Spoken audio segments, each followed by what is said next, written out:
Hello everyone, this is Komal, your SST educator. Welcome back to your favorite channel Magnet Brains. Magnet brains आपको provide कराता है high quality education, वो भी बिल्कुल free of cost, kindergarten से लेके class 12 तक की सीबीएसई बोर्ड के कोर्सेज के साथ साथ आपको अदर स्टेट बोर्ड के भी कोर्सेज अवेलेबल है इन हिंदी मीडियम, जैसे कि UP board, Bihar board, Delhi board के कोर्सेज प्रॉपर सिस्टमैटिक वे में। कोई दिक्कत परेशानी आपको नहीं होगी। डेली प्रैक्टिस सेट्स के क्वेश्चंस भी मिलेंगे, प्रैक्टिस भी करते जाइएगा। ई बुक्स और ई नोट्स के लिंक आपको डिस्क्रिप्शन बॉक्स में अवेलेबल है, भटकने की बात बिल्कुल भी नहीं बनती। चैप्टर 5 है हमारा इंडिया दैट इज भारत, है ना। उसकी वर्कशीट हम करने वाले हैं, यानी इंडिया दैट इज भारत मतलब इंडिया का जो नाम है ना, इंडिया हो या भारत हो, अलग अलग नेम से बुलाया जाता है। बहुत से अलग अलग नाम हमारे इंडिया को, चाहे इंडिया के रहने वाले लोग हों चाहे बाहर से आए हुए लोग हों, बहुत से अलग अलग नाम हमारे भारत को दिए थे। इस चैप्टर में हमने पढ़ा था, है ना। अब चैप्टर तो पढ़ेंगे नहीं, क्या करेंगे, वर्कशीट करेंगे। तो पहले क्या कर दो, फटाफट से लाइक कर दो। और ये आपके सामने क्या है, फिल इन द ब्लैंक से। Question first, in the course of history India has been called by dash names. हमारे इंडिया के इतिहास की बात करें, जो इतिहास रहा है हमारे इंडिया का, तो इंडिया को क्या बुलाया गया है, डैश नेम्स। नेम से बुलाया गया है। क्या नेम्स? क्या हमें पूरे नेम्स यहाँ लिख के देने हैं, या हम ये रहेंगे लिखेंगे मैनी नेम्स या वन नेम? बट यहाँ पे प्लूरल हमें दिख रहा है नेम्स। तो आप बताइए, क्या अलग अलग नाम से बुलाया गया है हमारे इंडिया को? क्या हो जाएगा ये? मैनी। जैसे कि अभी मैंने बताया, अभी थोड़ी देर पहले इंट्रो में दे ही रही थी, तो मैंने कहा था ना कि हमारे इंडिया के जो अलग अलग नाम है, चाहे बाहर के लोग हों चाहे अंदर के लोग हों, बहुत सारे नाम हमारे भारत को दिए गए हैं। The dash is India's most ancient text. Bharat का सबसे प्राचीन टेक्स्ट, एंशियंट टेक्स्ट कौन सा है बताओ? इंडिया का सबसे एंशियंट टेक्स्ट कौन सा है? किसकी बात हो रही होगी, गेस करो।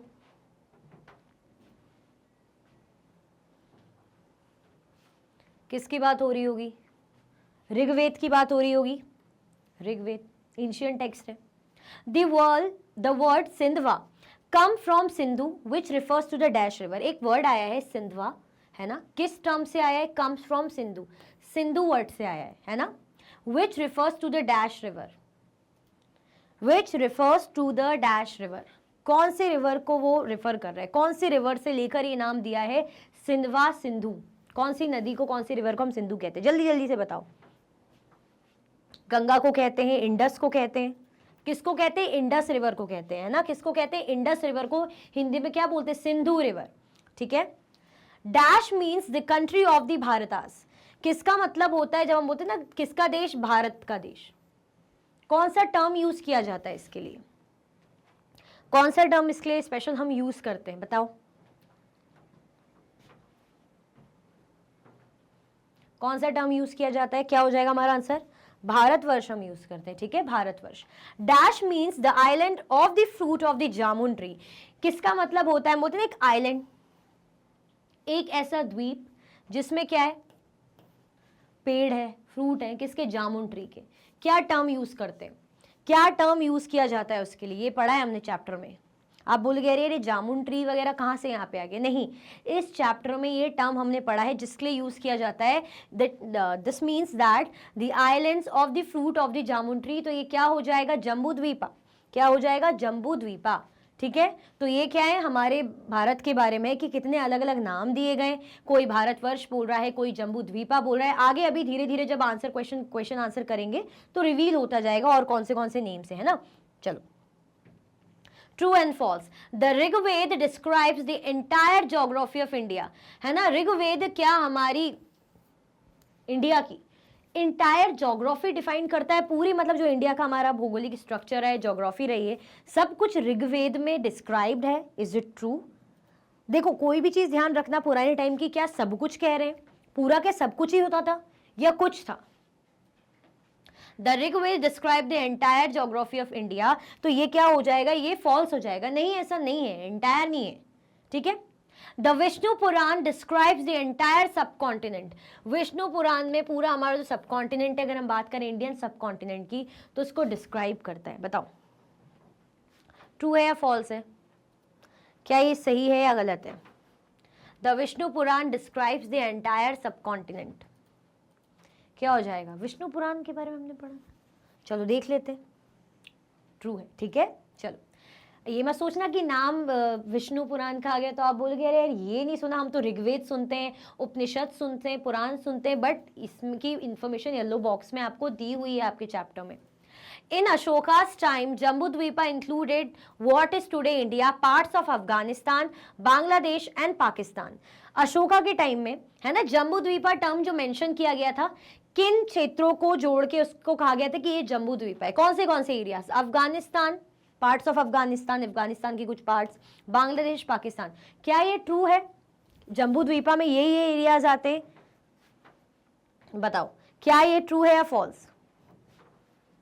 फिर नेक्स्ट क्या है? The Mahabharata list many regions including Kashmir, Kutch and Kerala. Mahabharata में बहुत से क्षेत्रों के बारे में डिस्क्राइब किया गया है, बताया गया है, जैसे कश्मीर का, कच्छ के बारे में, केरला के बारे में। ये क्या हो जाएगा? ये ट्रू है।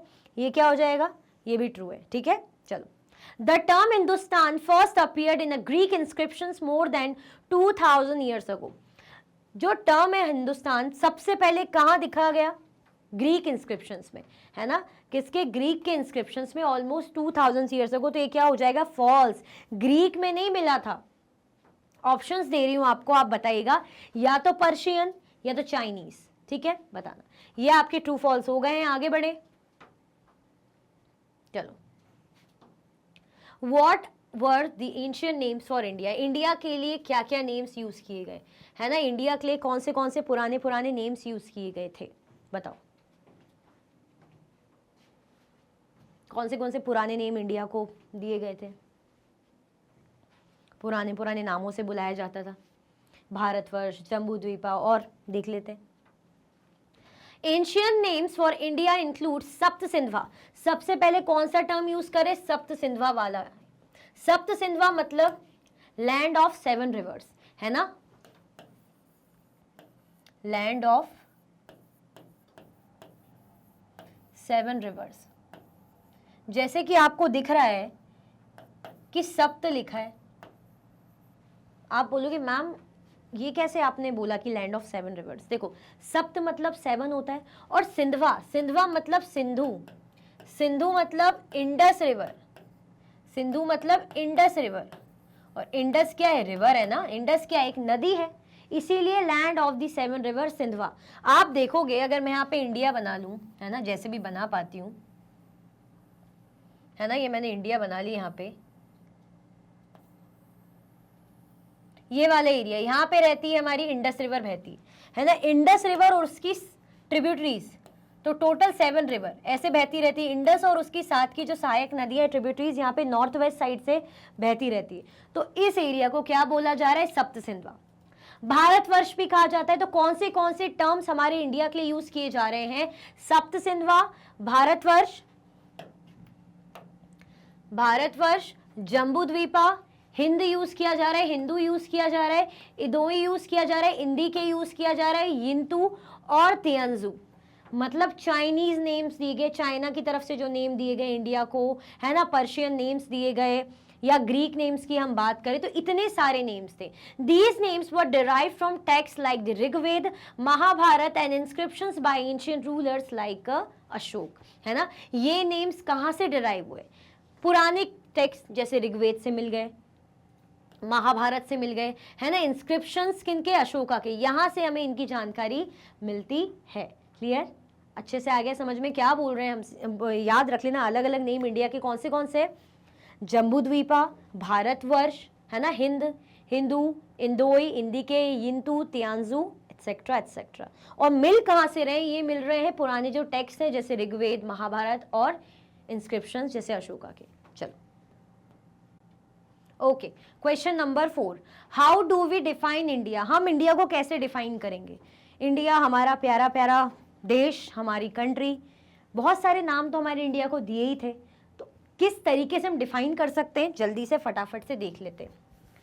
India is defined as a modern nation with specific borders, states and a known population, है ना। इंडिया को कैसे डिफाइन किया जाता है?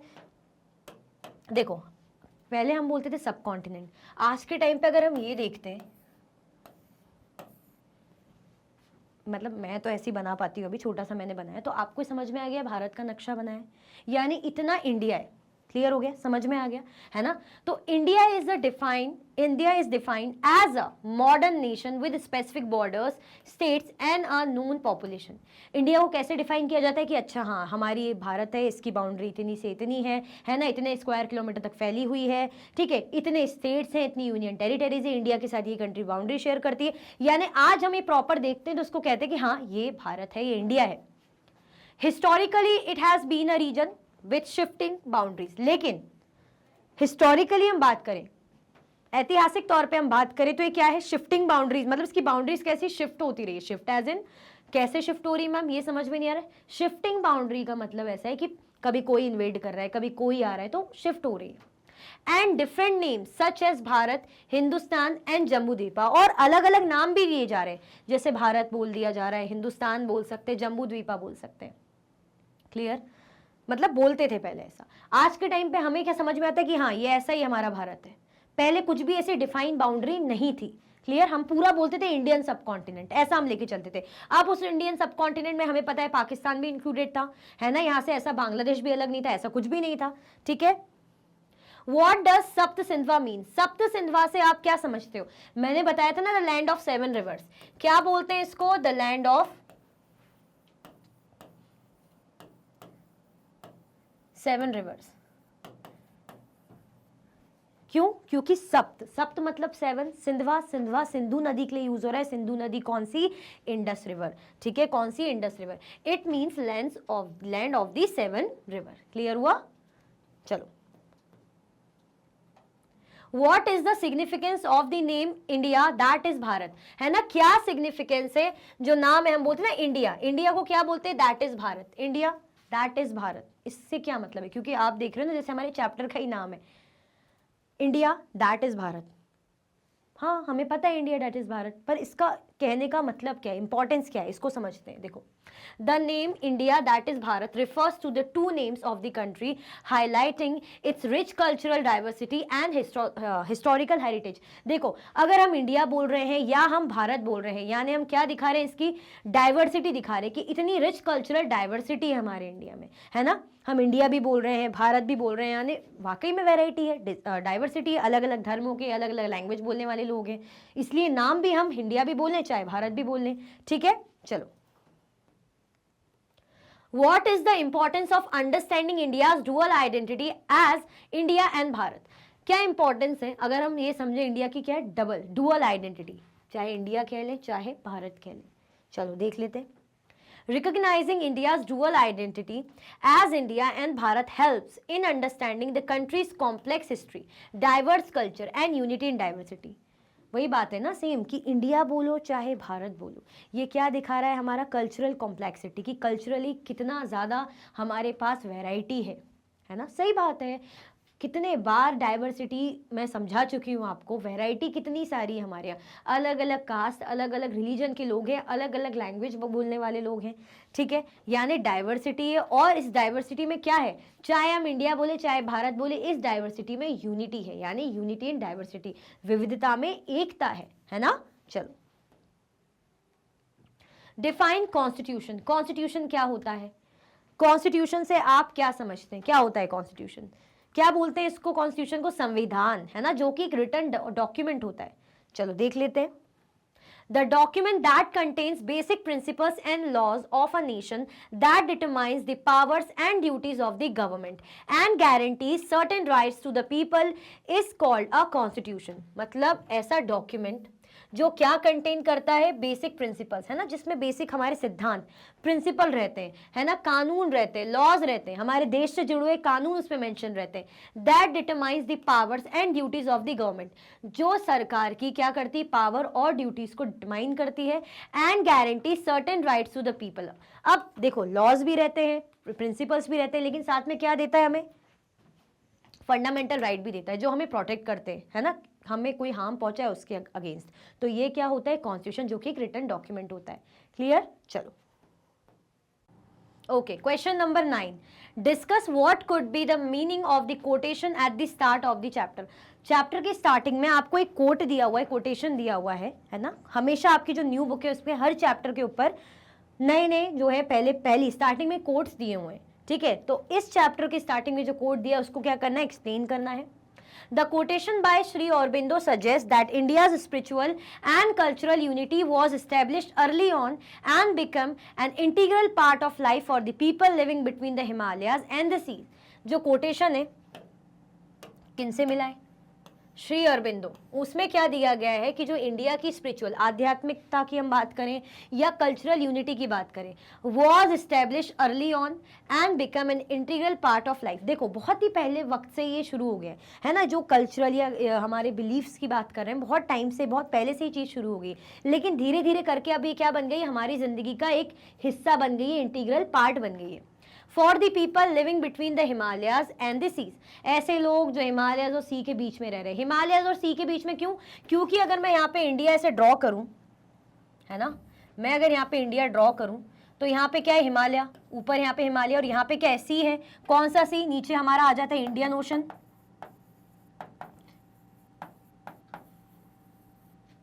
यहाँ पे आ जाता है हमारा अरेबियन सी, यहां पे आता है बे of Bengal,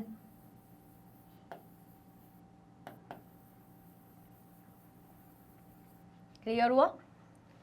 It emphasizes the deep-rooted cultural connections and shared heritage that define the Indian subcontinent. ये किस चीज़ पे जोर डालता है, जो डीप रूटेड हमारा कल्चर है ना, जो हमारा कल्चर है काफ़ी, मतलब उसकी जो जड़ें हैं बहुत ही पहले से और बहुत ही अंदर तक गई हुई जड़ें, ये समझ लो। क्योंकि हमारे यहाँ जो कल्चर, संस्कृति, स्पिरिचुअलिज्म, ये बहुत पहले से ही है ना।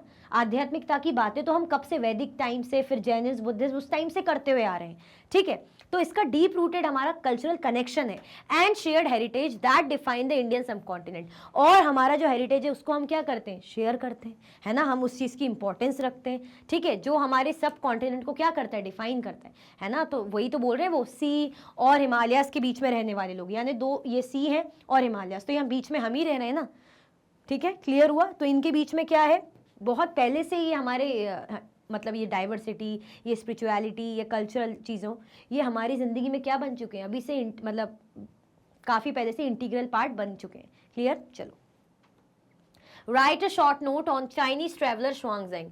जो चाइनीज ट्रेवलर थे उन पे क्या लिखना है, शॉर्ट नोट लिखना है। आए थे हमारे यहाँ, है ना। चलो देखते हैं इन्होंने क्या बताया था। Xuanzang formerly spelled Hiuen Tsang etcetera travel from China to India in the 7th century CE। Xuanzang की हम बात करें, जिनको क्या बोला जाता था, हुएनसांग बोला जाता था या हुएनसांग बोला जाता था, जिन्होंने कहाँ से कहाँ ट्रेवल करा था, चाइना से इंडिया 7th century CE में। He visited many parts of India, India के बहुत से हिस्सों में वो विजिट करा, आए वो। मेट स्कॉलर से मिले, कलेक्टेड बुद्धिस्ट टेक्स्ट को कलेक्ट करा, and return to China after 17 years, और चाइना चले गए वापस 17 ईयर्स। देखो इनका मेन पर्पस क्या था, इंडिया आना, देखना, मतलब बहुत से पार्ट्स में इन्होंने विजिट करा और यहाँ के स्कॉलर से मिले, और जो बुद्धिस्ट टेक्स्ट है उनको कलेक्ट करके ले गए।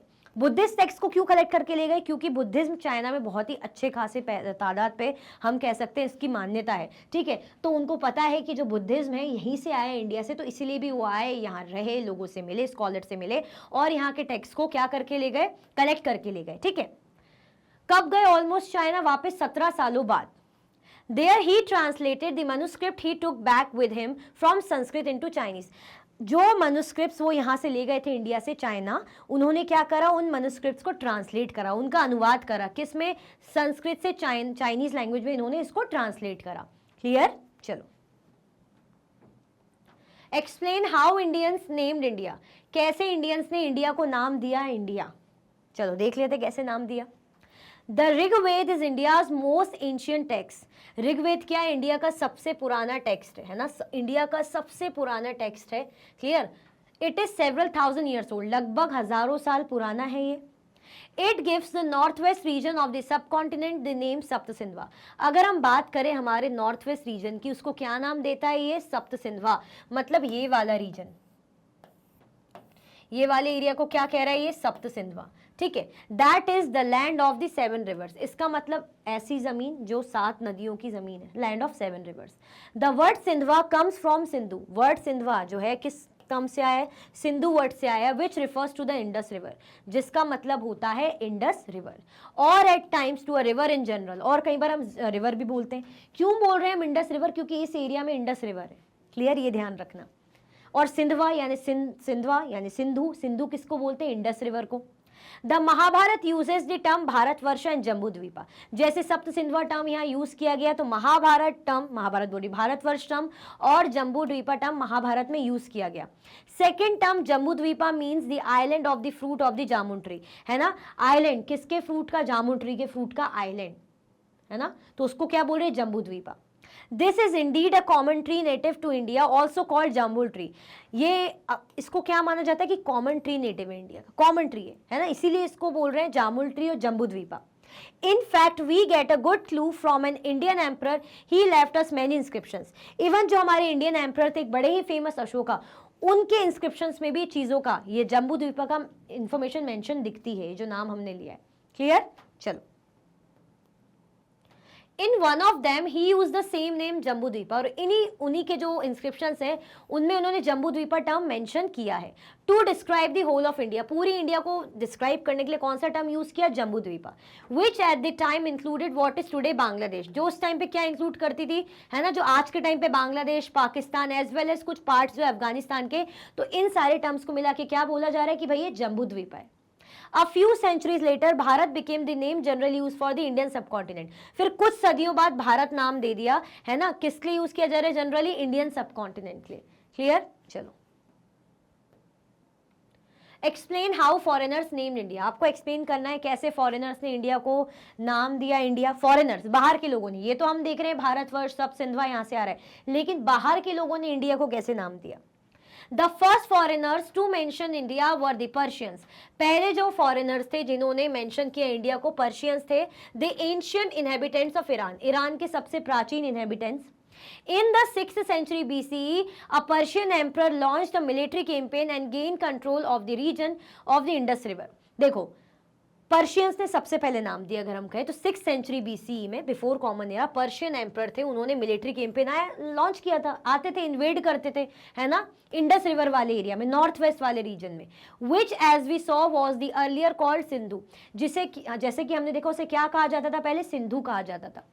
सो it is no surprise that in their earliest records and stone inscription the Persian refer to India as Hind, Hidu और Hindu, which are adaptations in their language of Sindhu. मतलब इन्होंने क्या करा, वहीं से अटैक करा, नॉर्थ वेस्ट साइड से इन्वेड करा, जहाँ पे इंडस रिवर है, सिंधु है ना, तो इन्होंने क्या टर्म दे दिया हमारी जगह को? इंडिया को हिंद कह रहे हैं, कभी हिंदू कह रहे हैं, कभी हिंदू, जो किस चीज से लिया गया? सिंधु टर्म से लिया गया। Based on these Persian sources the ancient Greeks name the region Indoi और इंडिके। अब इन पर्शियन सोर्सेज के बाद ग्रीक ने इनको यूज करके, ग्रीक्स जो आए एंशिएंट ग्रीक्स ने, उन्होंने क्या टर्म दिया इंडिया को? इंडोई दिया और इंडिके दिया। They drop the initial letter H और हिंदू, उन्होंने जो इनिशियल स्टार्टिंग का लेटर था एच हिंदू का, उसको ड्रॉप कर दिया, उसको अवॉइड करा। क्यों?